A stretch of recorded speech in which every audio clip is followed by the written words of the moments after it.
정치권 상황에 하이킥을 날리는 속 시원한 정치 토크쇼 거침없이 하이킥 시작합니다. 최진봉 성공회대 교수, 장성철 대구 가톨릭대 특임 교수 두 분 스튜디오에 나오셨습니다. 어서 오세요. 안녕하세요. 네, 오늘 방송 역시 유튜브로 생중계 함께 하고 있으니까요. 꼭 참여해 주시고요. 유튜브 댓글도 저희가 실시간으로 다 확인을 하고 있습니다. 유튜브에서 표차원의 뉴스 하이킥 검색해서 들어와 주시면 감사하겠습니다. 네, 앞에서 국민의힘 임태희 총괄상황본부장 인터뷰를 먼저 했으니까요. 민주당 이번에는 먼저 가보도록 하겠습니다. 이재명 후보가 한 발언, 전두환도 공과가 공존하고 경제가 움직이도록 한 건 성과다, 이런 평가. 장성철 교수님 어떻게 들으셨습니까? 저는 정치인 분들, 예. 전직 대통령 분들 다 공과가 있지만 전두환 전 대통령은 공과를 따지면 안 된다라는 생각이 듭니다. 예, 왜냐하면 그분은 대한민국 국민을 향해서 촛불이를 겨눴고 그렇죠. 민주화를 원했던 광주 시민들을 일단은 총으로 참 비명행사하게 만들었잖아요. 네, 그런 분이 경제를 잘했다라고 하는 것 자체가 부적절하다. 공과를 논해서는 안 될 분에 대해서 공과를 논한 것은 예, 이재명 후보가 잘못했다라는 생각이 듭니다. 네. 최진봉 교수님은요?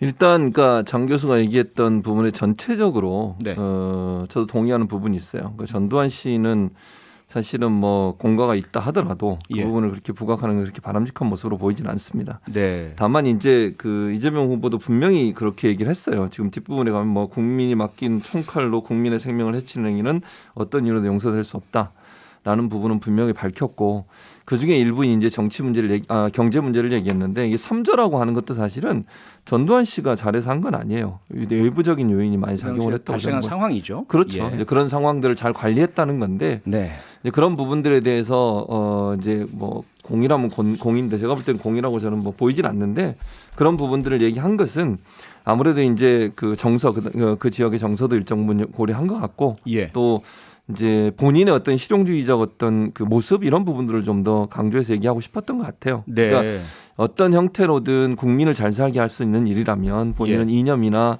예. 이데올로기에 관계없이 국민들을 위해서 노력하는 그런 지도자라는 모습을 부각하는 입장에서 한번 말씀하신 게 아닌가 이렇게 생각합니다. 네, 최진봉 교수님은 실용주의라고 말씀 주셨지만 조금 전에 인터뷰했던 임태희 총괄 본부장께서는 이재명 후보는 필요하다면 무엇이든지 할 뿐이고, 그래서 정치적 이익을 위해서 이런 발언을 TK에 가서 그 지역에 가서 했다라고 평가를 하시던데요.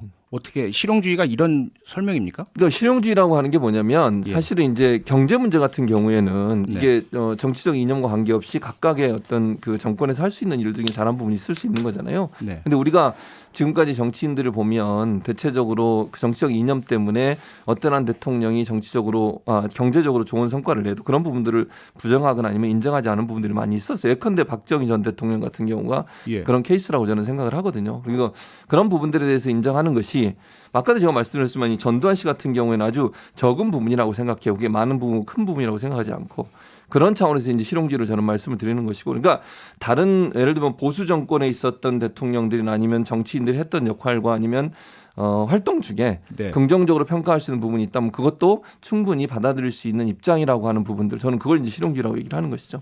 네, 장성철 교수님. 그러다 보니까 이제 국민의힘에서는 내로남불이다, 바로 이 이야기가 나옵니다. 윤석열 후보가 유사한 형태의 이야기를 했을 때 엄청나게 민주당에서 비난을 했는데, 이재명 후보가 유사한 발언을 하니까 잠잠하다. 어떻게 보세요? 먼저 존경하는 최진봉 교수님께서 저런 말씀하신 거에 대해서 네. 제가 존경하니까 적극적인 반박은 안 하겠고, 예, 기본적으로 이재명 후보가 윤석열 후보가 전두환 전 대통령에 대해서 정치 잘했어요 라고 했을 때 뭐라고 했냐면, 학살자 전두환 잊지 말자, 윤 후보가 전 씨를 옹호한 것은 용서가 안 된다, 호남을 능멸했다, 석고대죄해라, 이런 식의 얘기했거든요. 네, 갑자기 2달 만에 경제를 잘한 전두환 대통령이라고 얘기했어요. 어느 이재명이 진짜 이재명인지 모르겠어요.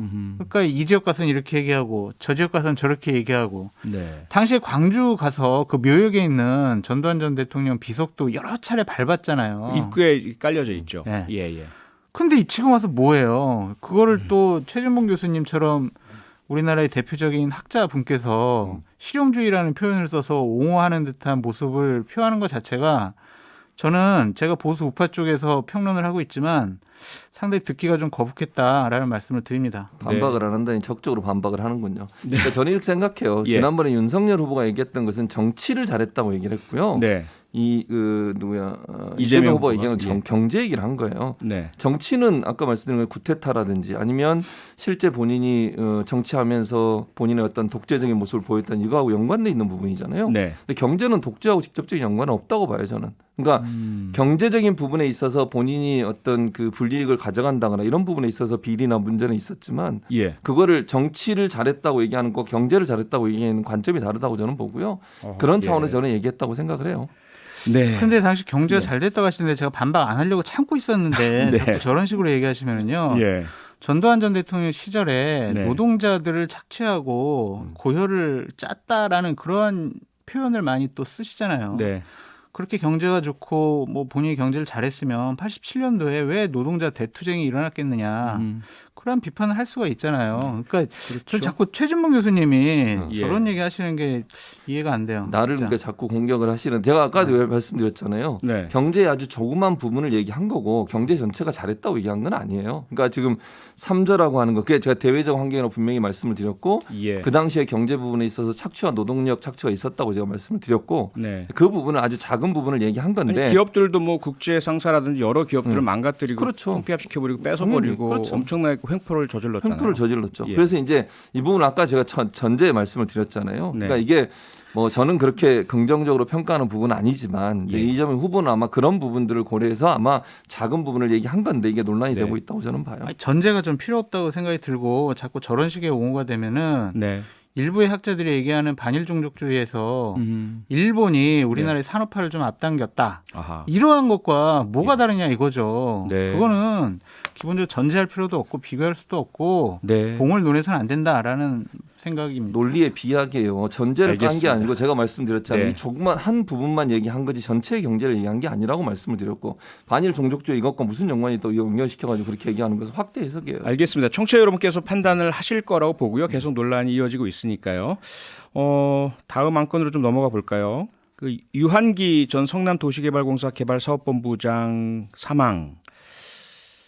이 소식이 전해지니까 이제 대장동 특검 얘기 정치권에서 바로 이제 불거져 나옵니다. 양쪽 모두 얘기를 하고 있고요. 어떨까요? 지금 상황 그리고 이어지는 수사 또 특검 도입 여부 이 모든 것들 이재명 후보에게 악재로 작용된다는 보도가 많던데 최진봉 교수님 동의하십니까? 저는 그렇게 보진 않아요. 그러세요? 그러니까 이재명 네. 후보도 특검을 받겠다고 했고 하자고 지금 주장을 하고 있는 거잖아요. 네. 그래서 그런 차원에서 본다고 하면 이분의 이제 뭐 극단적인 선택이 네. 뭐 이재명 후보한테 불리하게 작용할 이유는 지금은 없다고 봐요. 왜냐하면 이분과 이재명 후보의 연관성, 예컨대 그때 그 당시 일을 했지만 이 비리와 관련된 분의 연관성은 전혀 밝혀진 게 없습니다. 지금 네. 연관고리도 없고요. 그런 상황에서 이재명 후보한테 여러 가지 의혹을 제기할 수는 있지만 관련된 어떤 증거도 없기 때문에 이분이 극단적인 선택을 한 것이 이재명 후보한테 직접적 영향을 미칠 거다 저는 그렇게 보지 않고요. 네. 특검은 가능한 한 빨리 시행하는 게 좋겠다. 왜냐하면 이런 의혹들이 계속 나오고 있는데 특검을 안 하게 되면 국민적 의혹이 더 커질 수밖에 없지 않겠습니까? 네. 그래서 여야 합의를 통해서 빠른 시간 안에 해야 된다 이렇게 봅니다. 장선철 교수님 어떻게 보세요? 저는 이재명 후보에게 악재죠. 왜냐하면은 고 유한기 본부장 같은 경우에 그 황 사장하고 통화를 했을 때 아니 정진상 실장하고 그다음에 유동규 본부장이 나한테 떠밀어가지고 황 사장님 그만두게 지금 만들었습니다. 그런 식의 녹취록 증언도 나왔잖아요. 예. 그러면은 지금 그 전화 녹취록도 분명히 다시 조사를 해야 될 것이고 그러면 거기 나올 거 아닙니까? 정진상 실장이 그런 통화를 했는지 안 했는지 내용 나오면 정진상 실장 누굽니까?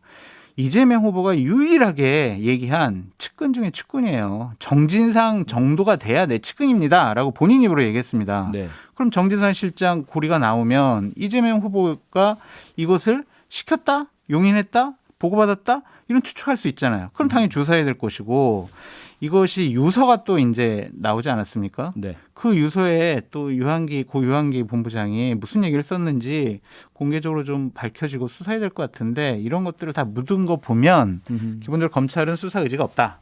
집권 여당 대선 후보에 대해서는 네. 좀 연관되는 것은 조금이라도 우리가 수사를 진행할 생각이 없다라는 생각이 들어요. 그래서 검찰의 태도가. 네, 특검은 가야 되긴 가야 되는데 네.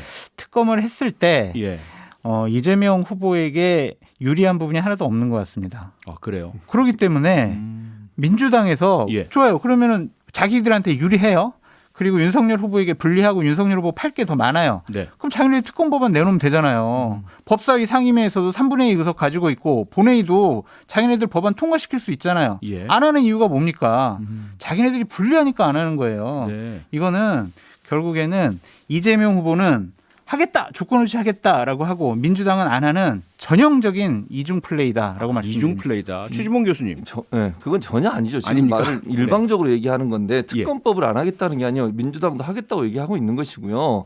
지난번에 특검법 냈는데 법사위에서 통과 안 된 거는 그 당시에는 윤석열 후보 관련된 건 전혀 포함이 안 됐어요. 그 안에. 아하. 이재명 예. 후보 관련된 것만 포함해가지고 특검법 내놓으니 그게 통과될 수가 없는 것이고 지금 현재 양쪽에 민주당 예를 들어서 지금 의석이 있으니까 마음대로 해라 이렇게 얘기하는데요. 만약에 그러면 특검에 할 수 있다. 할 수 있다고 얘기하는데 그것도 이제 뉘앙스는 밀어붙여서 하라는 뉘앙스였어요. 제가 듣기는. 네. 그러니까 그런 부분을 하게 되면 국민의힘이 가만히 있겠습니까? 예를 들면 상설 특검법 있잖아요. 그게 예. 준용해서 할 거냐 아니면 특검법을 새로 만들 거냐 특검을 어떻게 선발할 거냐 누가 추천할 거냐 이런 문제는 엄청나게 시기도 마찬가지 어느 정도 할 거냐 네. 범위는 어떻게 할 거냐 이건 엄청나게 민감한 사안이에요. 만약 그걸 국민의힘의 동의 없이 민주당이 밀어붙여 보세요. 어떤 일이 일어나겠습니까? 네. 그렇게 할 수가 없어요. 그러니까 이거는 여야가 합의를 해야 되고 여야가 논의를 해서 올려야 되는 상황이기 때문에 지금은 양측의 후보 다 그걸 하자고 얘기하고 있잖아요. 네. 그건 좀 여야가 지금 만나서 빨리 이걸 얘기를 해서 네. 어떤 방식으로 할지를 결정해야 한다고 봅니다. 네. 저는 절차를 얘기하는 거예요. 2주 전에 국민의힘이 법안을 냈어요. 예. 그러면은 민주당이 할 생각이 있었으면 좋아 그 법안 법사위에 상정해가지고 간사들끼리 합의해가지고 법안을 제대로 만들어 특검법은 제대로 만들어 그러면 되잖아요. 논의 자체를 안 했다니까요. 민주당은 현행 상설 특검법을 하자 이렇게 주장을 하고 있는 거죠. 그런데 지금 네. 법안이 특정해서 올라왔잖아요. 자기네들이 예. 하자고 하는 대장동 특검이 예. 그러면 그걸 갖고 하든지 그럼 자 이거 안 할 테니까 그러면 상설 특검으로 하자라든지 예. 액션을 논의의 해야 된다, 안건으로 뭐든지. 올려야 되는데 네. 안건으로도 올리지 않았잖아요. 이것은 결국에는 안 하겠다는 얘기입니다. 안 하겠다는 민주당이. 얘기가 아니라고 제가 말씀을 드렸잖아요. 지금 네. 표창원 진행자도 말씀하셨지만 상성 특검에 준용해서 할 거냐. 왜냐하면 추천 단위가 달라요. 그렇게 하면 지금 특검법에 올라온 내용은 두 명 그러니까 원내 그 정당들이 합의해서 하자는 것이고 예. 상설 특검법에 따르면 세 명의 이미 정해져 있죠. 그 정해져 추천위원들이 있어요. 정해져 그러니까 있습니다. 그 부분이 네. 충돌하기 때문에 논의가 안 알겠습니다. 된 것이고 이제 논의를 하면 된다고 봐요 저는. 네, 두고 봐야 될 사안 같고요. 답답해요. 자, 이제 예, 국민의힘으로 가봐야 될 시간이 왔습니다. 국민의힘 선대위 장성철 교수님, 선대위에 대한 말이 많습니다. 네. 후보는 안 보이고 김종인, 이준석 투톱이 훨씬 더 잘 보이고 선대위가 너무 크다. 어떻게 보세요?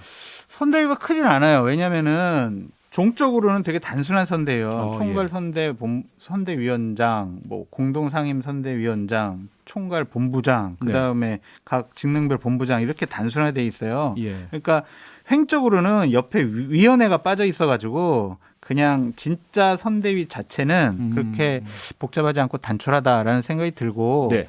뭐 윤석열 후보는 더 많이 보이는 것 같은데요. 그래요? 많이 언론 보도도 많이 됐고 그 전보다는 예, 제가 우려하는 것은 뭐냐면 예. 윤석열 후보 얘기랑 네. 이준석 그다음에 김종인 위원장 얘기가 좀 달라요. 그러니까 예. 예를 들면 손실보상제 논의 같은 거 그렇군요. 이준석 대표는 김종인 위원장 말이 맞는 것 같습니다. 이러고 김병준 공동상임위원장은 후보 말이 맞습니다. 이러고 예. 지도부들 간에 얘기가 네. 좀 다르거든요. 네. 이러한 부분이 좀 걱정되는 부분이지. 어쨌든 윤석열 후보도 충분히 활동 많이 하고 있고 네. 선대위는 잘 돌아가는 것으로 보입니다. 네. 그 부분이 어떻습니까? 김종인, 김병준, 이준석 그 이해찬 전 대표의 표현에 따르자면 오합지왕. 네. 모두가 왕노릇하려는 사람들을 뭉쳐서 안 돌아간다. 이 표현이 맞는 건가요?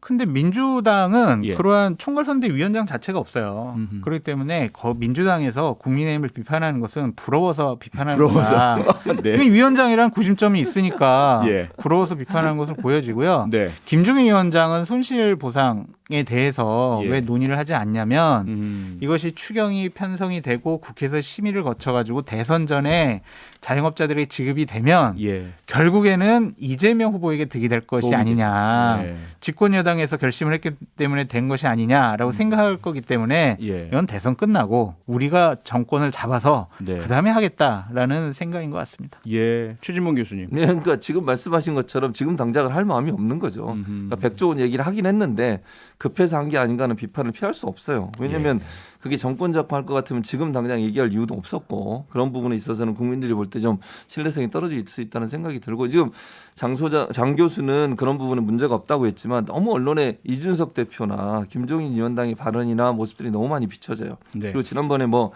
약간의 의견의 그 분석의 차이는 있긴 하지만 이준석 대표하고 윤석열 후보가 함께 참여했던 그 코미디언 관련해서 그 부분에 거기서 이제 셔틀이라는 얘기까지 나왔잖아요. 마이크 패싱. 마이크 패스 이런 셔틀. 부분들에 예. 논란이 되는 것은 별로 저는 바람직하지 않다고 봅니다. 그리고 네.